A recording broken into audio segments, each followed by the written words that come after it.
Shalom, Yashala, Shalom. First and foremost, I want to give all praise, honor, and glory to the Most High Yahweh. I do so in the name of His only begotten Son, Yahweh Shai. Double honors to the apostles and the elders of Yasharallah. Call Haloyim Yahweh Bahashem Yahweh Shai, Bahashem Harakah Kwadash, for blessing our elders with the spirit of truth, so that we may know. Shout out to the Akim and the Akwaf that's keeping the faith in the works. Y'all keep at it. It's your brother Abaya coming at you with more precepts. It's the book of Revelation, chapter 11 and verse 14. It says, "The second woe is past, and behold, the third woe cometh quickly." And that third woe is World War III. All right? And we are seeing World War III unfold right before our eyes. I know a lot of people want to wish it away and I hope this place get back to normal. But nah, it's over with. Right? It is over with. So, let me go to the book of Joel. Let me see. Joel chapter 3 and verse 2 says, "I will also gather all nations and will bring them down into the valley of Jehoshaphat and will plead with them there for my people and for my heritage Yasharallah, whom they have scattered among the nations and parted my land." The Most High has begun the gathering process.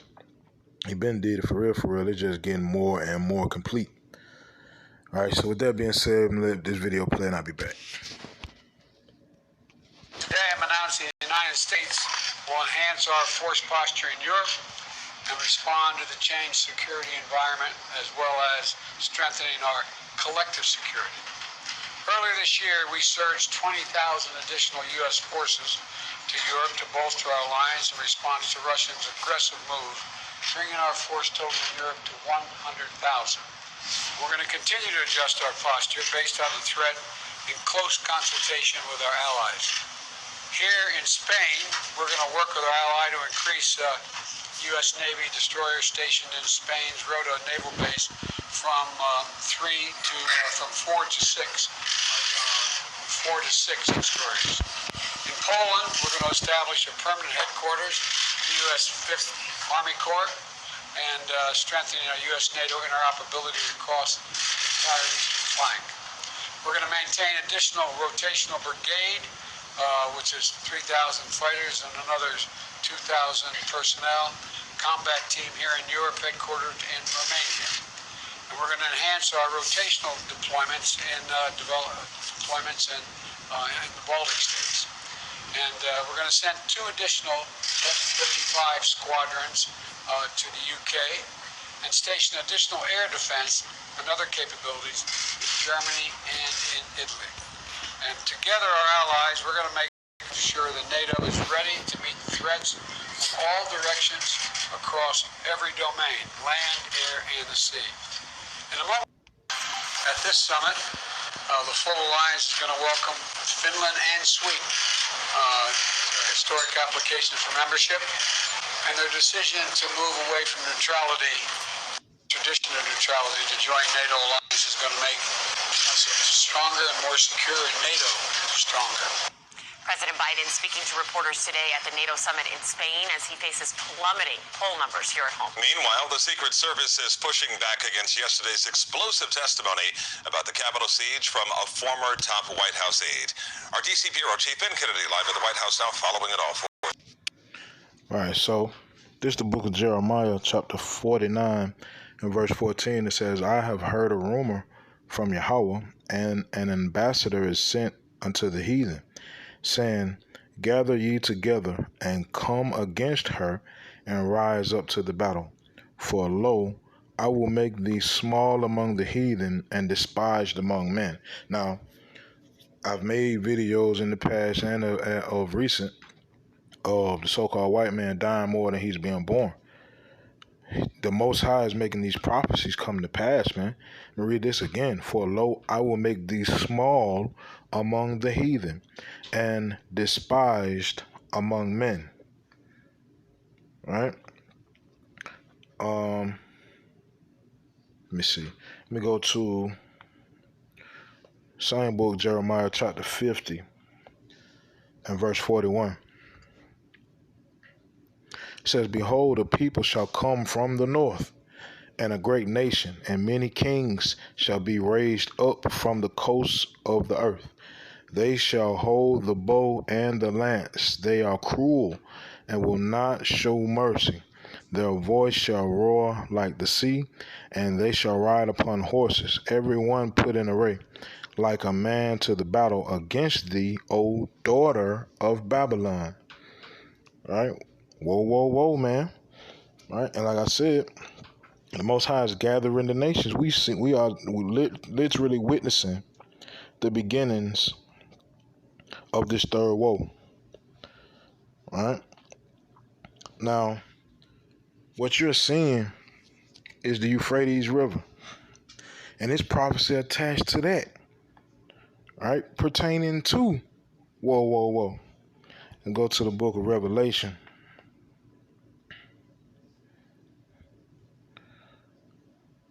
Revelation chapter 16 and verse 12 says, and the sixth angel poured out his vial upon the great river Euphrates, and the water thereof was dried up, that the way of the kings of the east might be prepared. Right? And I'm going to tell you something that's wild about this, right? If you look at the river Euphrates, that one portion, that look like the Greek symbol for omega or end. Right? The little portion of the Euphrates that really has a little bit of water left, it looks like the Greek symbol omega, which means end. And here we are speaking about the end times and the last war on this earth. Right? So, let's see this video. From satellite image, it shows clearly that the Euphrates River is extremely drying up. The Euphrates River is the longest and the most important river in the Middle East. Originating in Turkey, the Euphrates flows through Syria and Iraq to join the Tigris in the Shatt al-Arab, which empties into the Persian Gulf. Since the last 2 decades, the Euphrates is continuously drying up. Strangled by the water policies of Iraq's neighbors, Turkey and Syria, 3 years severe drought, and years of misuse by Iraq and its farmers, the river is significantly smaller than it was just a few years ago. Some officials worry that it could soon be a country with no river. The shrinking of the Euphrates, a river so crucial to the birth of civilization that the book of Revelation prophesied its drying up as a sign of the end times, has decimated farms along its banks, has left fishermen impoverished, and has depleted riverside towns as farmers flee to the cities looking for work. Though it once was susceptible to regional flooding, numerous dams have been built along the Euphrates in the past 50 years which now regulate its water flow.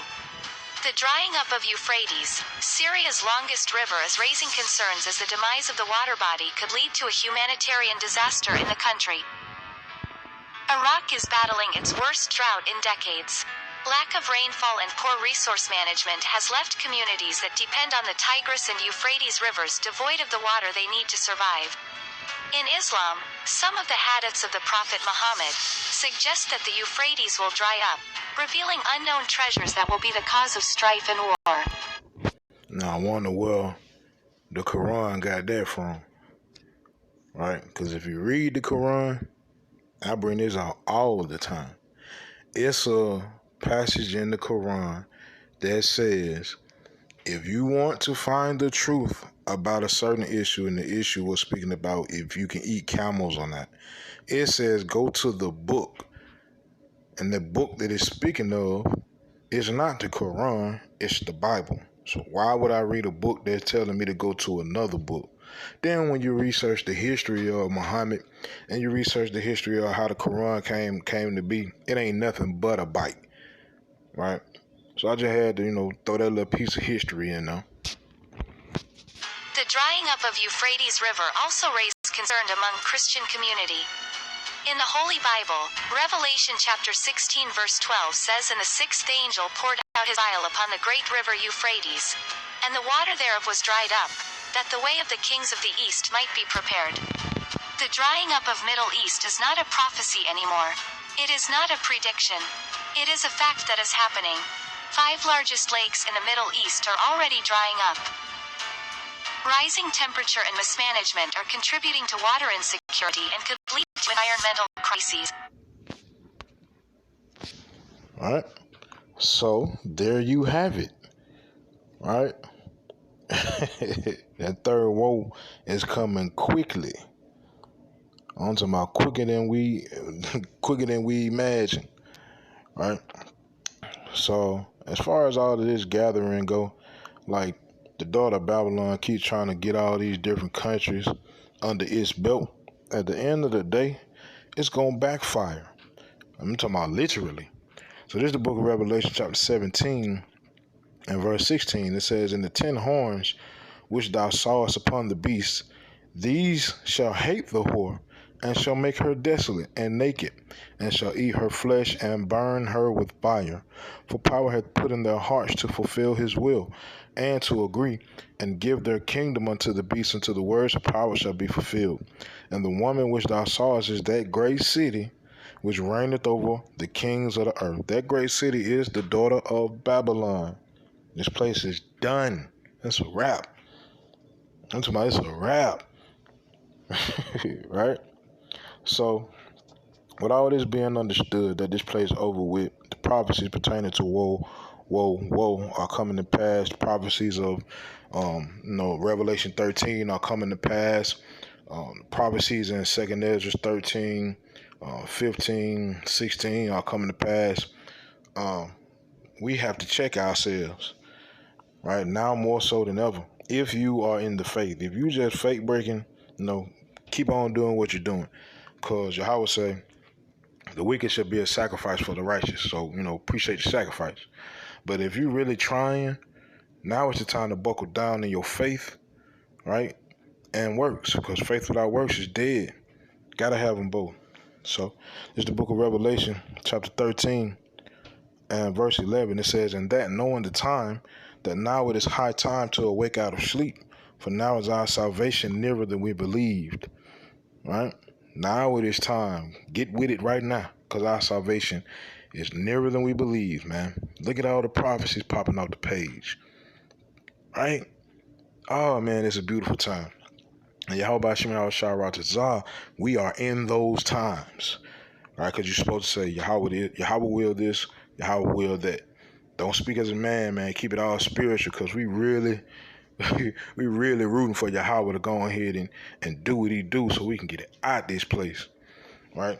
So with that, Yahweh Shem Yahweh, these precepts in this video were edifying. Call her Lord, Yahweh Shem Yahweh Shai, Bahashem Harakakudash, Shalom Yashalom.